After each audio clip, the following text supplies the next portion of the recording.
अरे जेसीबी खुलल गेट और हाथ में सिगरेट, यह तो हमारा प्रमोद भाई के शौक और शान हो।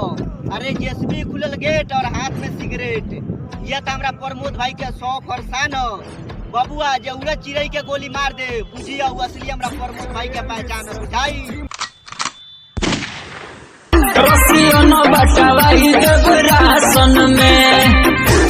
हम जानतानी ते बच्चा बारे रंगदारी कलते भूल जो, हम जानतानी ते बच्चा बारे रंगदारी कलते भूल जो। बेटा जालिम जहरीला निषाद भाई हमन ऐसा ठेल दियन कि ते अपना माई के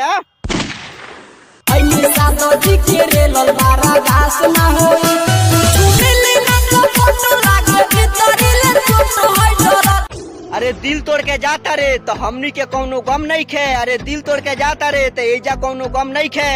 जाता रे तो जोरे भोसड़ी है बेतिया जिला के लइकन के तोरा जैसे माल के एजा कम नहीं खे। बगहा में देबू की बेतिया न चली होई से मरा के डाल तोरा झोरी में कोली। अरे पत्थल केतनो पीसबे बाकी मैदा ना हो पाई। अरे पत्थल केतनो पीसबे बाकी मैदा ना हो पाई। आ निषाद के लइकन के झुका दे माधर चोद कोनो फायदा ना हो पाई, बुझाई रे।